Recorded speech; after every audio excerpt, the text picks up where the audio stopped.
You did nothing wrong. Maybe someone seemed upset, and you replayed the conversation 3 times trying to figure out what you said. Maybe a friend canceled plans, and part of you wondered if it was your fault. Maybe you just walked past a homeless person and felt guilty for the rest of the afternoon. You didn't cause any of those things, but your brain didn't care. It handed you guilt anyway, no crime required. Guilt is supposed to be a corrective emotion. It exists, evolutionarily speaking, to stop you from doing things that damage your relationships and your reputation. It's your brain's way of saying, fix this before it costs you. So, why does it fire when there's nothing to fix? Why does the system malfunction so often? The answer isn't a flaw in your personality. It's a feature, one your brain developed over thousands of years of living in groups where the cost of being wrong about someone's feelings could be catastrophic. In the 1990s, a psychologist named Roy Baumeister spent years studying guilt, not the obvious kind, but the kind people feel privately, quietly, without telling anyone. What he found surprised him. Most guilt isn't triggered by genuinely harmful actions.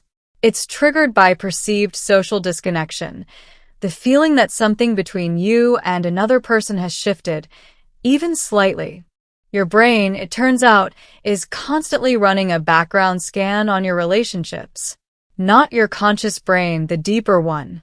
The one that evolved long before language, long before you could just ask someone, "Are we okay?"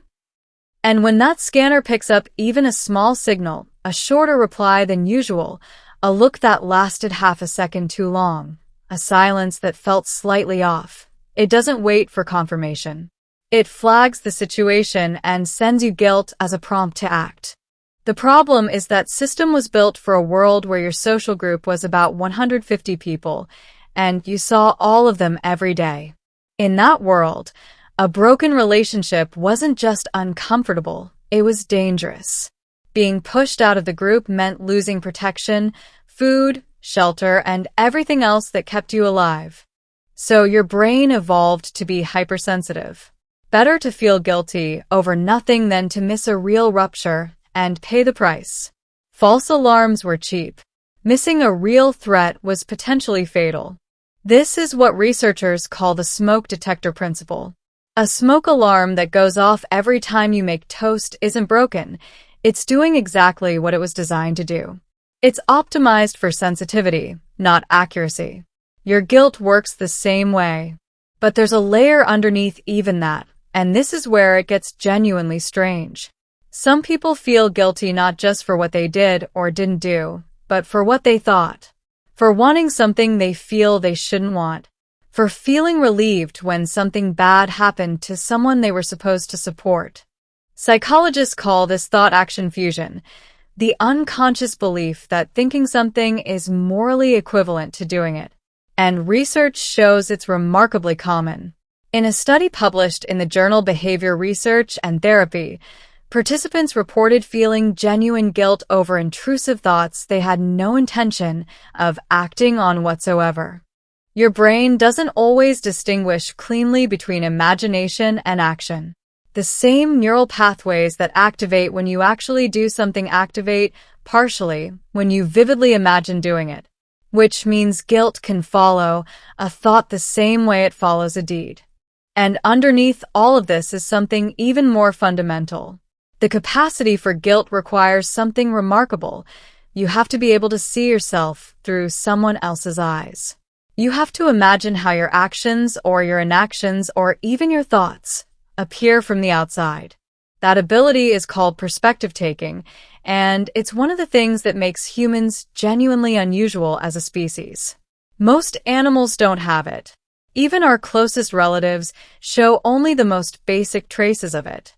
But humans are so good at it that we sometimes do it compulsively, running simulations of other people's perceptions of us, constantly without being asked to. Which is why guilt without cause isn't irrational. It's the price of being a deeply social species with a brain sophisticated enough to model other minds, but not always accurate enough to know when the model is wrong. Here's what this means for you specifically. That guilt you feel when you say no to someone. even when no is the right answer. That's not your conscience telling you that you were wrong. That's your social alarm system firing because you've created a moment of potential disconnection. The guilt you feel when you rest instead of being productive? That's not evidence that you're lazy. That's a brain that learned, somewhere along the way, that stillness looked like withdrawal from the group, and withdrawal was dangerous. Guilt is not a reliable narrator. It is a very old, very sensitive alarm system that was never designed to distinguish between genuine wrongdoing and the simple discomfort of being a human being living among other human beings. Knowing that doesn't make the feeling disappear, but it changes what you do with it. Instead of assuming guilt means you were wrong, you can ask a better question. Is this alarm pointing at something real? Or is it just a smoke detector doing what it always does? Most of the time, you already know the answer. Your brain just hasn't caught up yet. Comment below. What's something you felt guilty about that you later realized was completely undeserved? I genuinely want to know, and I read every single one.